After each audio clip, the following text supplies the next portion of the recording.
Bismillahirrahmanirrahim. Assalamualaikum warahmatullahi wabarakatuh.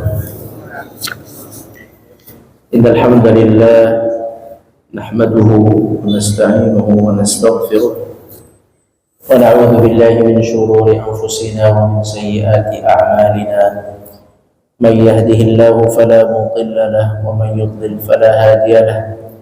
Ashhadu an la ilaha illallah wahdahu la syarika lahu وأشهد أن محمدا عبده ورسوله لا نبي بعده.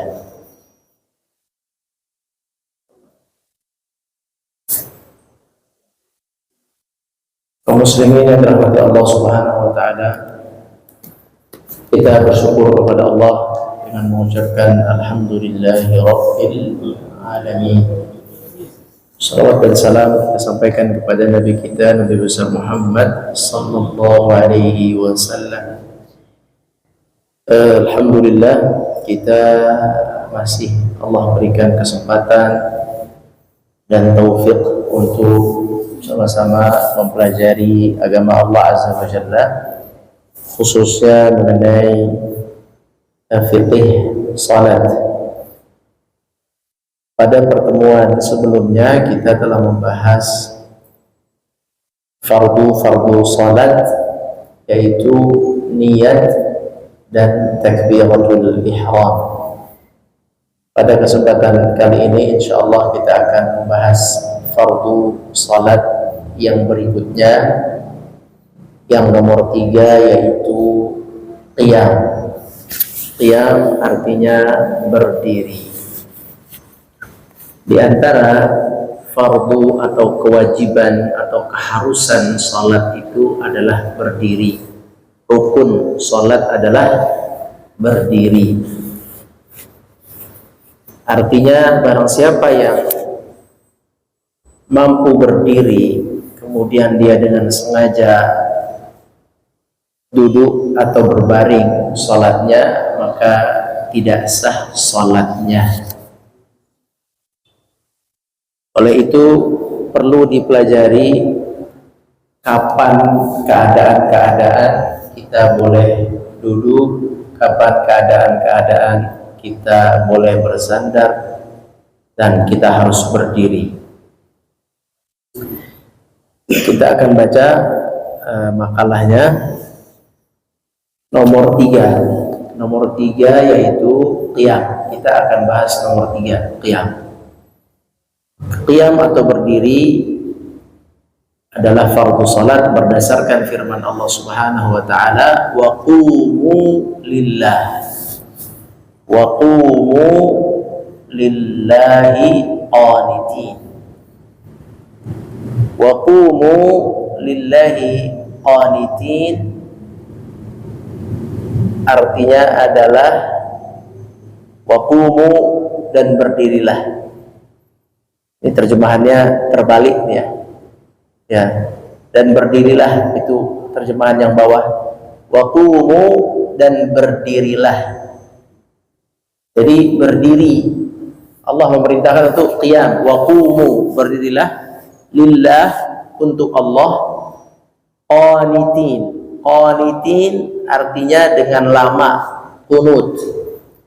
Qunut adalah doa yang diucapkan saat berdiri. Berdiri menjadi tambah lama dengan qunut. Jadi qunut, qanitin, qunuti artinya berdiri lebih lama. Apa arti qunut? Berdiri lama. Ya, berdiri dengan waktu yang lebih lama disebut qunut. Qanitin, berdirilah.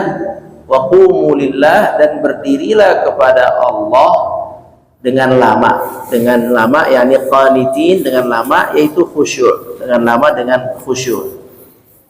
Itu ayat yang pertama yang menjadi dalil atau sandaran para ulama bahwa ibadah salat itu qiyam, berdiri. Yang kedua, Allah Subhanahu wa taala berfirman, a'udzu billahi minasyaitonir rajim. Ya ayyuhalladzina amanu idza qumtum ilas shalah. Wahai orang-orang yang beriman, apabila kalian berdiri hendak untuk salat. Berdiri kuntum, ya ayyuhalladzina amanu, wahai orang-orang yang beriman, idza qumtum, jika kalian berdiri, ila salat, untuk melaksanakan salat. Ini adalah dua ayat yang menjadi sandaran tentang harusnya berdiri di dalam salat. Nah, sholat apa yang harus berdiri? Sholat fardu, sholat sunnah, atau keduanya? Keduanya. Yang namanya sholat fardu atau sholat sunnah itu berbeda. Yang diwajibkan berdiri adalah sholat fardu yang 5 waktu. Harus berdiri, tidak boleh duduk kecuali sakit, ada alasan nanti kita bahas, kecuali tidak mampu atau sakit, maka dia boleh duduk. Sedangkan sholat sunnah dia sejak awal boleh duduk kalau sholat sunnah. Jadi yang wajib atau qiyam, berdiri ini adalah rukun atau fardu untuk sholat wajib. Sedangkan untuk sholat sunnah tidak termasuk rukun berdiri itu. Ya, berdiri tidak termasuk rukun. Kita lihat di sini dua ayat di atas menjadi dalil wajibnya sholat dengan berdiri dalam keadaan mampu. Hal ini dikuatkan dengan sabda Nabi SAW kepada Imran bin Husain, yaitu ketika Imran bin Husain ketika beliau bertanya kepada Nabi tentang penyakit ambeyennya, apakah boleh ia sholat duduk? Kalau sakit ambeien bisa berdiri nggak? Ya. Dia sakit ambeien radhiyallahu anhu. Beliau bertanya kepada Nabi, saya sakit ambeien, boleh nggak saya duduk? Kemudian kata Nabi SAW, salli qa'iman, salatlah dengan berdiri. Padahal beliau mengadu punya penyakitnya ambeien. Beliau tanya, boleh nggak duduk? Kata Nabi SAW, salli qa'iman, salatlah berdiri. Fa'illam tastati' faqa'idan. Nah, kalau sudah tidak sanggup, barulah duduk. Maka salatlah dengan duduk. Dan jika engkau tidak sanggup juga duduk, barulah berbaring. Hadis riwayat Bukhari. Bukhari. Dari dalil-dalil di atas, ulama menetapkan bahwa berdiri adalah rukun dalam salat fardu. Ya, rukun dalam sholat fardu yang 5 waktu. Jadi selain 5 waktu boleh duduk. Kalau kita sholat tarawih dari mulai takbiratul ihram mau duduk boleh. Atau sholat istisqa mau duduk boleh. Sholat ba'diyah, qabliyah mau duduk boleh. Sholat sunnah mau dilaksanakan duduk boleh, tetapi sholat fardu tidak boleh duduk kecuali memang tidak mampu. Nah, di sini perlu diperhatikan 3 hal yang harus dilakukan dalam sholat. Jika uzur di salah satunya, maka tidak boleh ditinggalkan semuanya dengan sengaja. Begini, jadi 3 ini harus dilakukan semaksimal mungkin. 3 poin ini. Jangan gara-gara poin 1 tidak sanggup, poin 2, poin 3 ikut tidak sanggup. Jangan gara-gara poin 1 kita tidak sanggup, poin 2, poin 3 kita tidak lakukan sempurna gitu. Jangan juga sebab poin 2 kita tidak sanggup, akhirnya poin 3 kita lakukan tidak sempurna. Jangan juga sebab poin 3 kita tidak sanggup, akhirnya poin 1 dan 2 kita tidak lakukan secara sempurna. Jadi ini hal yang terpisah yang harus diusahakan sendiri-sendiri. Begini. Yang pertama, takbiratul ihram dalam keadaan berdiri saat salat fardu. Misal begini. Kita tidak kuat berdiri, tapi bisa berdiri. Beda ya. Kita bisa berdiri, tapi kita tidak kuat berdiri lama, tapi kita bisa berdiri. Maka ketika takbiratul ihram, minimal ketika takbiratul ihram wajib berdiri. Jangan berdiri, bisa ngambil makanan bisa berdiri, sholat nggak bisa berdiri. Toilet bisa berdiri, sholat langsung duduk, nggak bisa begitu. Pokoknya selama masih bisa berdiri sebagai pemulaan takbiratul ihram, saya berdiri dulu takbiratul ihram, maka berdirilah dia saat takbiratul ihram. Ini wajib orang atau kita takbiratul ihram berdiri. Jadi bagi yang misalnya sakit dengkulnya, semoga Allah sehatkan kita semua, Allahumma amin. Atau misalnya apalagi tuh, misalnya pakai tongkat gitu ya, bawa kursi dari rumah, bawa kursi, dipegang kursinya, kan dia bisa bawa kursi, bisa berdiri ya kan. Dia jalan pula bawa kursi, pas sholat langsung duduk, boleh gak begini? Gak boleh. Secara fikih dia telah salah dalam melaksanakan salah satu rukun. Dia bawanya kursi, ini banyak nih kejadian, bawa kursi gagah sampai masjid langsung duduk enak, Allahu Akbar. Nah, ini nggak boleh seperti ini. Bawa kursi kenapa dulu ditanya? Bawa kursi kenapa? Kan kalau orang bawa kursi ada pertanyaan, kenapa? Nggak bisa berdiri, atau nggak bisa ruku, atau nggak bisa sujud. Iya kan, antara itu, nggak bisa berdiri, nggak bisa ruku, nggak bisa tiga ini. Nah, ini dilihat nih yang mana yang nggak bisa. Kalau nggak bisa ruku, nggak bisa ruku dia. Kalau ruku harus duduk, tapi dia bisa berdiri. Maka bagaimana hukumnya? Bagaimana cara dia sholat? Dia nggak bisa ruku. Kalau ruku sakit, dia bawa kursi, ya sakit pinggangnya. Semoga Allah berikan kesehatan kepada kita semua, Allahumma amin. Jadi dia berdiri, tidak bisa ruku. Maaf, dia bawa kursi karena tidak bisa ruku. Kalau duduk bisa ruku, kalau berdiri ruku nggak bisa. Terus gimana caranya? Dia hanya nggak bisa ruku. Apa yang harus dilakukan? Berarti dia mulai sholat dengan Allahu Akbar, berdiri. Dah berdiri nih, dia berdiri kuat kok. Sampai akhir juga dia kuat karena emang dia bisa berdiri. Berarti dia harus berdiri saat takbiratul ihram. Yang kedua, lihat di sini, berdiri saat tilawah. Saat tilawah yang mana ini?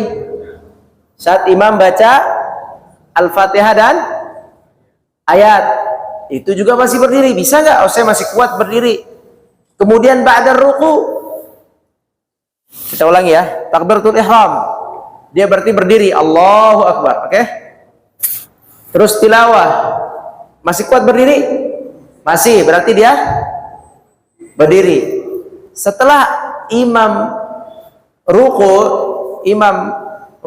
ya, minal jinnati wan nas, imam berdiri nih, dia berdiri. Sekarang imam ruku, Allahu Akbar. Nah, apa yang dia lakukan? Dia nggak bisa ruku. Apa yang dia lakukan? Duduk. Kemudian dia pegang lututnya, dia berbungkuk sedikit, semampunya. Itu kan?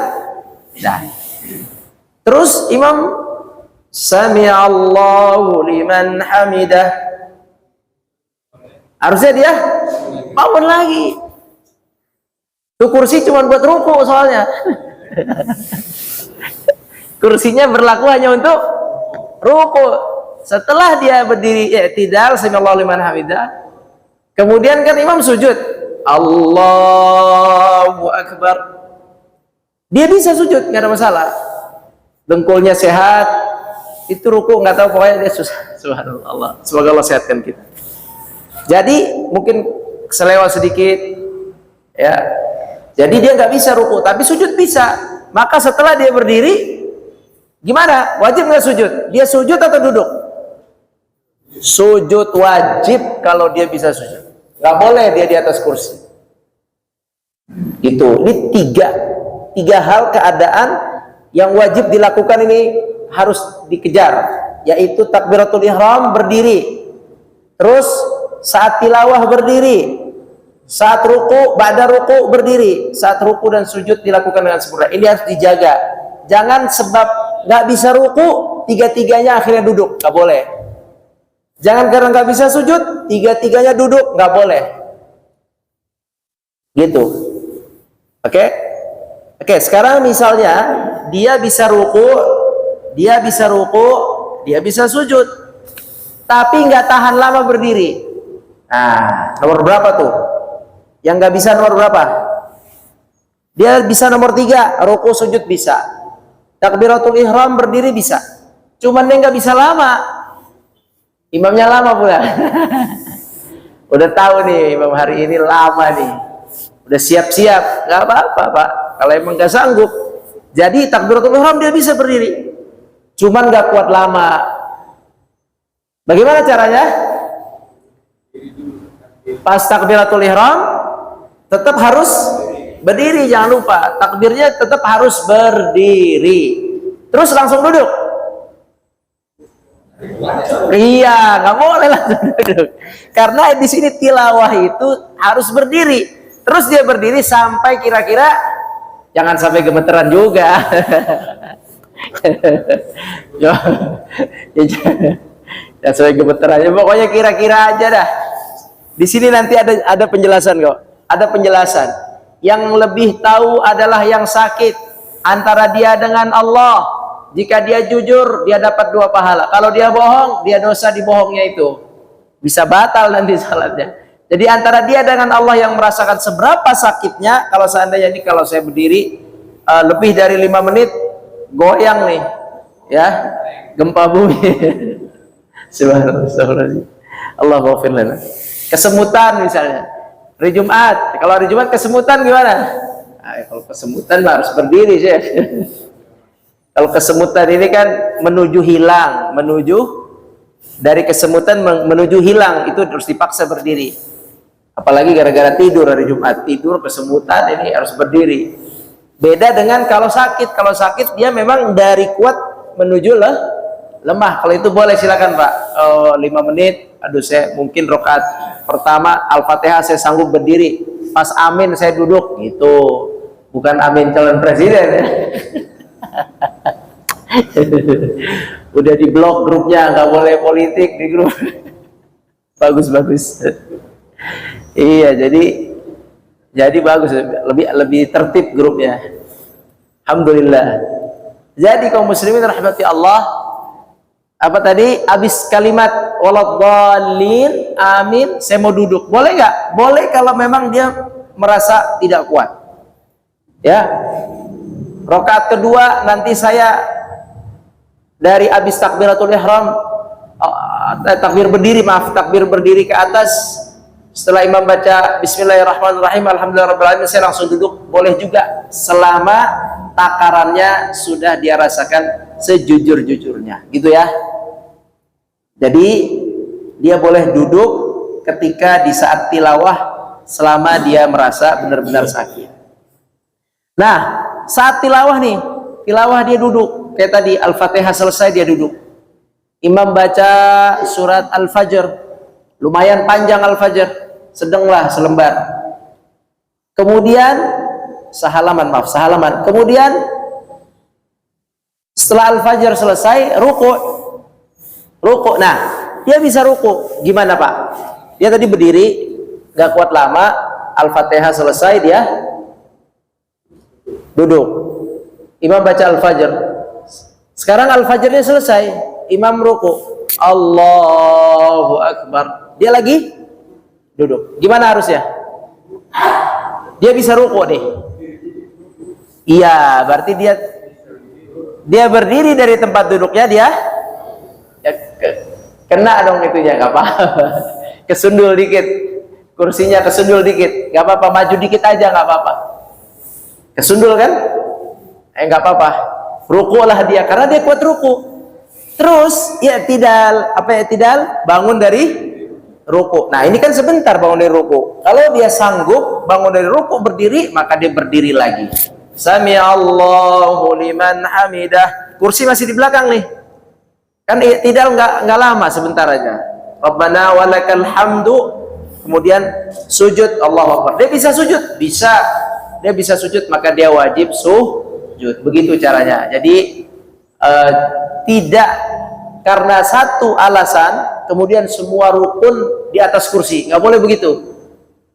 Dia sudah paham ya, insya Allah ya. Berdiri itu harus diupayakan. Nah di sini dijelaskan. Sekarang Anda tanya dulu, kalau orang hanya tidak bisa sujud, gimana jadinya Pak? Dia bisa berdiri, bisa ruku, nggak bisa sujud, jadi gimana? Dia bawa kursi nggak? Bawa kursi, dia nggak bisa sujud ya?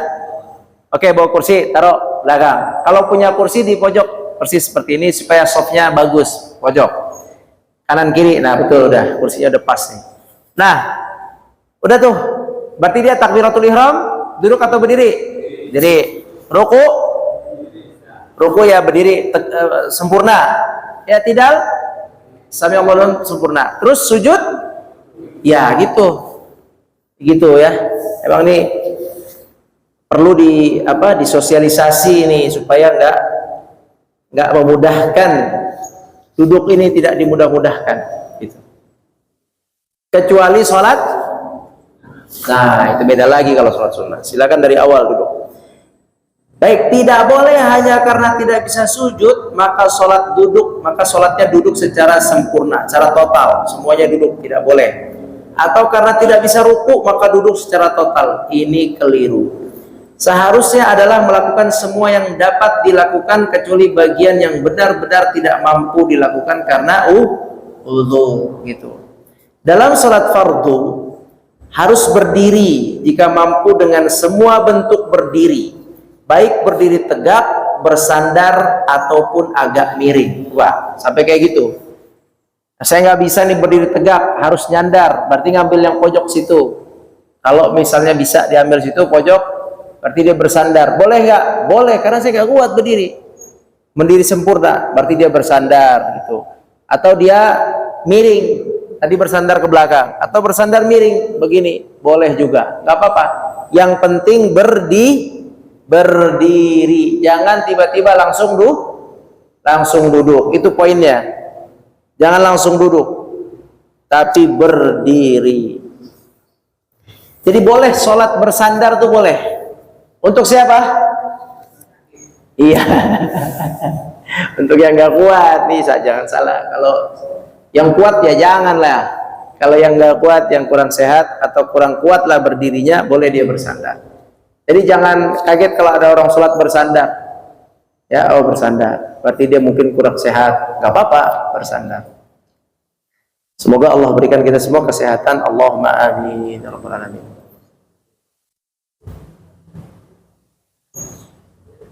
Adapun uzur yang membolehkan sholat duduk. Nah, uzurnya. Kan tadi kan kita sudah sampaikan ya. Ada uzur yang dibolehkan. Nah, uzurnya apa sih? Uzurnya itu yang pertama sakit, yang kedua tidak mungkin berdiri karena keadaan. Dua itu. Yang pertama apa? Sakit, yang kedua nggak bisa berdiri.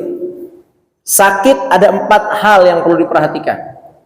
Kalau sakit 4 hal, karena sakit beda-beda. Kalau sakitnya cantengan mah bisa berdiri sih. Kalau sakitnya goreng bisa berdiri, jadi sakit juga beda-beda ini. Jadi nanti ada empat catatan masalah sakit. Kemudian yang kedua tadi tidak mungkin berdiri. Kalau tidak mungkin berdiri gampang ya. Tidak mungkin berdiri contohnya apa? Berada di pesawat atau kendaraan itu nggak mungkin lah berdiri. Masa pesawat sempit berdiri udah itu.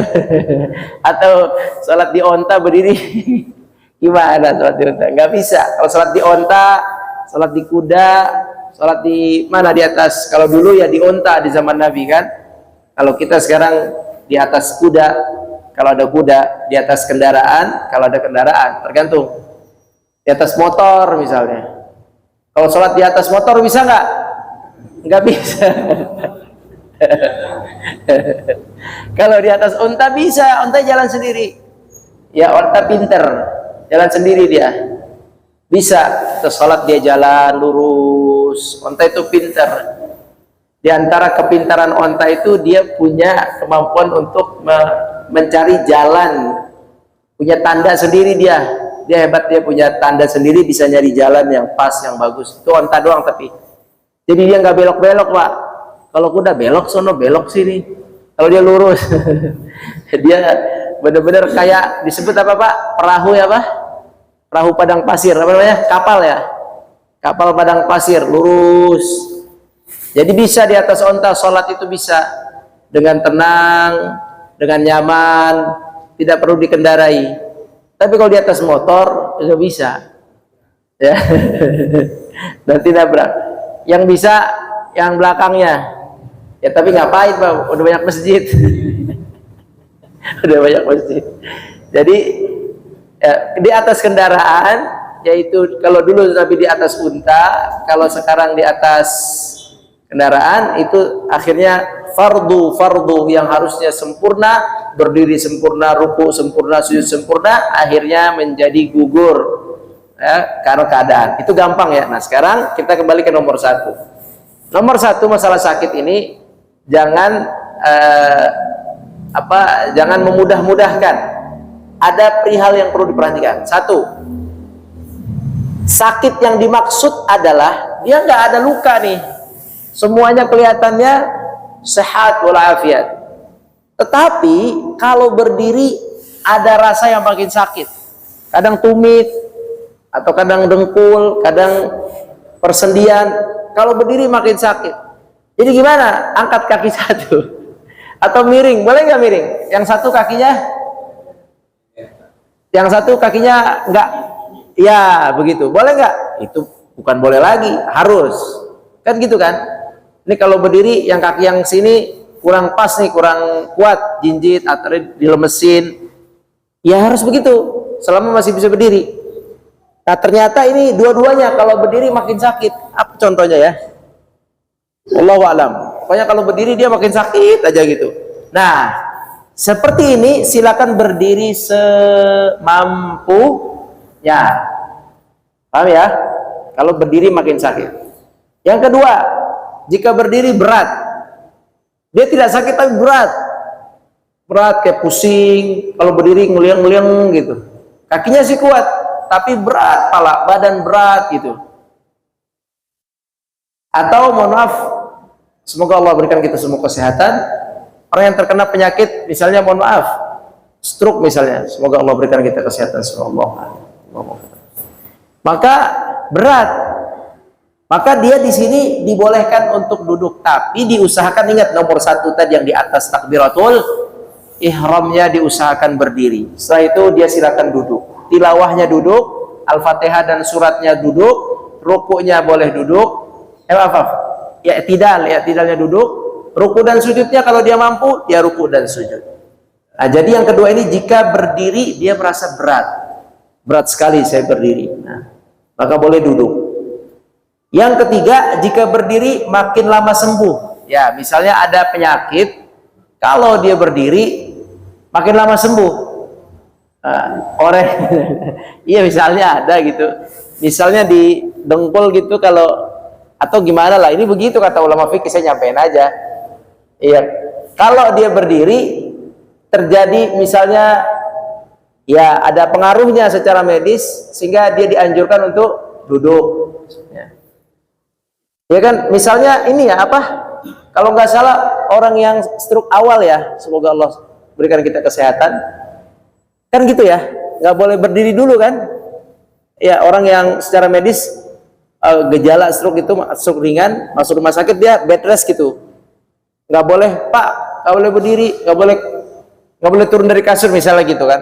Nah kalau ini silakan nih, kalau bapak berdiri sembuhnya makin lama gitu, ya udah duduklah di atas kasur, atau saya mau berdiri takbiratul ihramnya aja terus saya duduk, ya silakan gitu ya.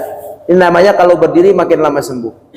Yang keempat itu benar-benar tidak bisa berdiri. Nah, kalau udah benar-benar nih udah lemes banget, udah nggak kuat, ya bisa berdiri tapi oleng-oleng ya harus pegangan sana sini, udah susah, harus pakai tongkat. Nah ini silahkan, kalau yang seperti ini silahkan dia langsung duduk dari awal dalam sholat fardu.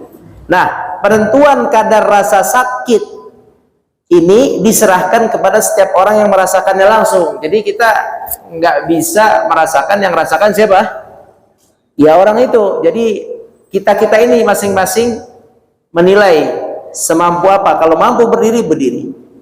Kalau makin sakit atau makin berat atau rasa badan berat atau makin lama sembuh, silakan di awalnya saja, yaitu takbiratul ihram. Nah, itu kurang lebih masalah sakit. Ya, masalah sakit. Semoga Allah berikan kita semua kesehatan. Allahumma inna nas'aluka al-afiyah. Allahumma amin. Nah sekarang bagi yang duduk, bagaimana cara duduk terbaik untuk menggantikan berdiri? Nah gitu. Kalau kita duduk, kan duduk itu macam-macam. Bisa duduknya namanya duduk iftirash. Duduk iftirash apa duduk iftirash? Duduk tahiyat awal ya, duduk tahiyat awal namanya iftirash. Apakah duduk iftirash satu, atau duduk sila, atau duduk di atas kursi? Nah ini bentuk duduk mana duduk yang paling afdal? Secara umum dulu, secara umum semua duduk boleh. Secara umum semua duduk itu dulu secara umum. Mau duduknya duduk iftirash di atas kaki kita, atau duduknya duduk di atas lantai dengan bersila, atau duduk di atas kursi, semua duduk ini hukumnya boleh. Benar, boleh ya. Bahkan kalau kaki kita ke depan pun boleh. Jadi duduknya begini, begini, karena nggak bisa dilipat. Ya ini boleh secara hukum, tidak ada masalah. Subhanallah, alhamdulillah. Alhamdulillah ala ni'matil Islam. Alhamdulillah Islam mudah sekali. Alhamdulillah rabbil alamin. Begini boleh. Maaf nih ya. Begini boleh. Iftirash juga boleh. Yang mana duduk yang memudahkan bagi orang yang akan sholat fardu tersebut dibolehkan. Nah, tapi di sini ada riwayat yang menjelaskan afdaliyah saja, keafdalan atau keutamaan. Keutamaan sholat, keutamaan bentuk duduk. Nah, bentuk duduk ini pernah dilakukan oleh sahabat Nabi Shallallahu Alaihi Wasallam, ya, dan Nabi pernah mencontohkannya. Nabi tidak menyebut secara lisan duduknya begini nggak ada. Nabi hanya bilang, lihat di atas nih, lihat hadis di atas. Sholli qa'iman, sholatlah berdiri. Berdiri bisa apa? Bisa pakai tongkat, bisa bersandar, bisa miring, bisa jingkek, bisa pokoknya berdiri, usahakan. Itu yang pertama. Jadi bentuk berdirinya boleh macam-macam. Yang penting berdiri. Yang kedua, fa illam tastati fa qa'idan. Kalau nggak bisa berdiri maka duduk. Duduknya juga Nabi nggak sebutkan harus A, harus B, harus C. Silakan duduknya bagaimanapun. Nah, Aisyah radhiyallahu anha di bagian bawah tadi, Aisyah berkata, kata Aisyah, raaitu Rasulullah sallallahu alaihi wasallam yusalli mutarabbi'an. Saya melihat Rasulullah sallallahu alaihi wasallam salat dengan bersila. Mutarabbi' bersila begini. Seperti yang kita lakukan. Nah, Nabi duduk bersila. Kemudian juga riwayat dari Humaid bahwa dia melihat Anas bin Malik radhiyallahu anhu sholat di atas kasur beliau dengan bersila. Nah, sila. Kalau tidak pakai kursi, maka bersila. Kalau pakai kursi ya nggak bersila lah. Kakinya ke bawah. Nah, jadi seperti itulah. Kalau mau duduk yang lebih dekat, afdalnya, sekali lagi, afdalnya duduk adalah dengan bersila. Demikian masalah berdiri dan duduk dalam sholat. Wallahu a'lam. Ada pertanyaan? 6 menit lagi, silakan. Sam. Ini kan berdiri bisa, itu bisa, tidak bisa, itu juga bisa. Tapi setelah berdiri tidak bisa. Jadi terpaksa dari tidak ya seperti. Iya, nggak kuat berdiri. Ya. Dia bisa mulai, nggak bisa balik gitu ya. Dia mulai bisa, pas udah berangkat nggak bisa balik ya. Berarti jangan berangkat ya. Berarti dia ketika sujud maka dia pakai kursi. Ketika sujud pakai kursi. Kalau ruku bisa berdiri nggak? Ya berarti sujudnya aja. Karena kalau sujud dia nggak bisa berdiri lagi. Nah, maka di saat sujudnya saja Pak, dia pakai kursi. Nah demikian. Wallahu a'lam. Nah. Ini masalah berdiri. Kadang-kadang ketika kita mau sholat, ada orang yang merapakan kaki ke kaki lawan. Bahkan sampai dia sendiri ngangkang. Dari kiri kanan ke saya. Ya. Mungkin bisa dianggap sudah yang wajar. Yang wajarnya. Begini, ini nanti masuknya bab sholatul jamaah, sholat berjamaah. Tapi karena ditanya, jawab singkat begini. Jadi Bapak Ibu sekalian, dalam sholat itu semua gerakan alami.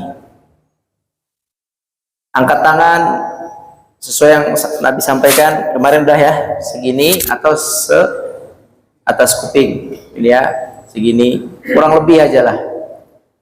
Kemudian tangannya juga nggak gini juga, biasa aja, normal. Kemudian berdiri itu juga normal aja, yaitu layaknya seseorang berdiri, bagaimanalah orang itu berdiri. Cuman ada perintah merapatkan. Ada perintah apa? Merapatkan. Nah ulama ini ada dua pandangan nih.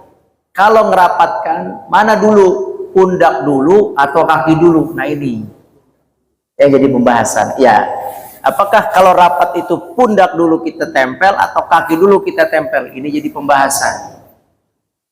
Ya, kalau yang anak ikuti dan anak fahami dan anak kuatkan pendapatnya atau anak mengikut pendapatnya adalah yang pundak dulu. Kenapa pundak dulu? Karena kalau pundaknya sudah rapat, kakinya itu mudahlah istilahnya. Yang penting pundaknya dulu. Pundak yang penting, tak gitu, pundak.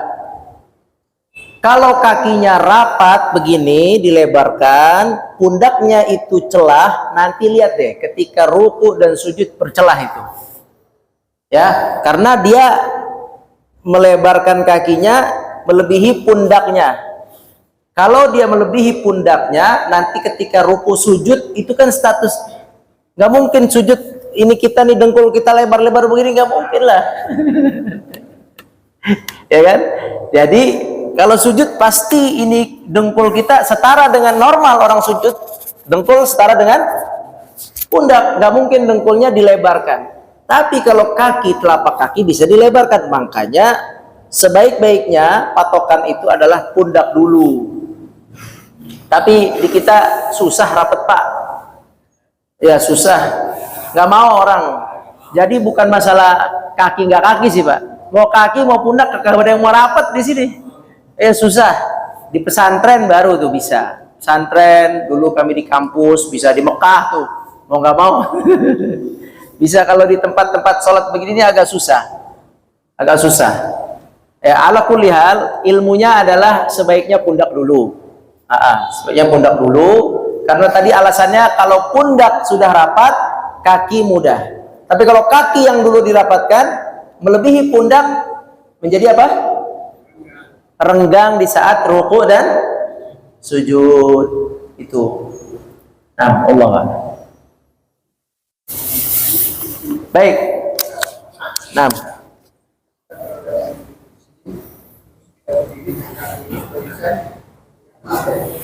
Tidak apa-apa, tidak apa-apa.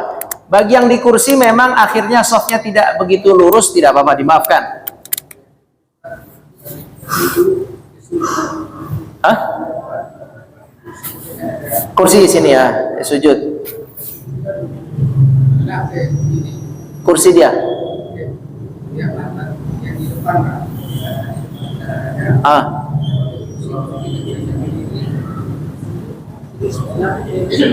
Oh, susah ya? Iya. Betul ya. Karena ini ke depan ya. Gimana ya? Nggak usah pakai kursi duduknya. Bersila aja. Iya, serba salah, ke belakang ada orang. Kalau taruh di pas itu dia mau sujud susah ya. Betul juga ya. Duduk begini bisa. Begini berarti salatnya nggak usah pakai kursi. Begitu. Kan tadi lebih sunnah tidak pakai. Iya sebenarnya. Maka ditimbang aja Pak. Kalau misalnya Bapak memang udah pakai kursi gini, dia gini, nggak apa-apa. Gitu ya. Baik, sampai di sini sudah masuk waktu. Barakallahu fikum. Sedikit anak sampaikan, apabila ada soft yang kosong di depan, maka diisi maju ke depan. Kalau di kanan geser kanan, kalau di kiri geser. Pokoknya ada soft langsung diisi, walaupun kita sambil soft maju, sambil sholat maju atau sambil sholat bergeser, tidak apa-apa. Jadi jangan dibiarkan soft kosong, udah ruku, udah sujud kosong terus, jangan. Kalau ada soft kosong langsung maju. Ya, karena biasanya ada yang keluar. Karena apa keluar? Karena ya masuk angin. Masuk angin nggak boleh diterusin Pak. Masuk angin keluar. Keluar, nah kan kosong tuh. Nah itu diisi, dimaju, jangan dibiarkan. Baik, demikian wallahu a'lam. Yang benar dari Allah, yang salah dari ana mohon maaf. Wallahu a'lam. Subhanakallahumma bihamdik, asyhadu an la ilaha illa anta, astaghfiruka wa atubu ilaik. Assalamualaikum warahmatullahi wabarakatuh.